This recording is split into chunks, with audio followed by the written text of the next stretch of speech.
পুৱতি তৰা ধাৰাবাহিকখনৰ আজি নিশা আহিবলগীয়া এপিছডৰ প্ৰমো বৰ্তমান মুকলি হৈছে। আজিৰ প্ৰমোত আমি দেখিবলৈ পাইছোঁ ধাৰাবাহিকখন হ'বলৈ গৈ আছে বহুত বেছি ইণ্টাৰেষ্টিং। বলকচোন চাওঁ আজিৰ প্ৰমোত কি দেখিবলৈ পাইছোঁ। আজিৰ প্ৰমৰ প্ৰথম ভাগত আমি দেখিবলৈ পাইছোঁ ৰমনে কৈ আছিল, ৰমন হয় মই ৰমন, ৰমনক কোনেও দমন কৰিব নোৱাৰে। তেতিয়া আমি দেখিবলৈ পাইছোঁ জিউ, প্ৰজ্ঞা আৰু জোনালীয়ে ভয় খাইছিল। তাৰপিছত আমি প্ৰমোত দেখিবলৈ পাইছোঁ ৰত্নই বেদক কৈ আছিল, ভাল বেয়া চব মই তোৰ ওপৰত এৰিলোঁ, তোৰ যি মন যায় তই সেয়ে কৰি থাকিবি, কিন্তু মই এইবোৰ ক্ষেত্ৰত মই তোৰ লগত নাই।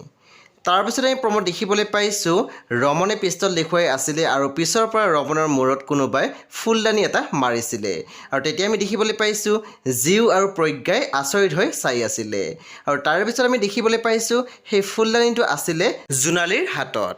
আৰু তাৰে পিছত আমি দেখিবলৈ পাইছোঁ জোনালীহঁতৰ মেইন দৰখন খুলিছিলে অনুৱে।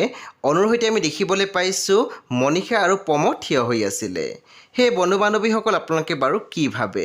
জোনালীয়ে বাৰু ৰমনক মাৰিলেনে আৰু ৰমন মৰিবনে বাচিব? আপোনালোকে বাৰু কি ভাবে? মোৰ কমেণ্ট ছেকশ্যন লিখিবলৈ নাপাহৰিব। সেই বন্ধু বান্ধৱীসকল আজি নিশা 9 বজাত ৰং টিভিত আহিবলগীয়া পুৱতি তৰা ধাৰাবাহিকখন খুবেই বেছি ইণ্টাৰেষ্টিং হ'বলৈ গৈ আছে।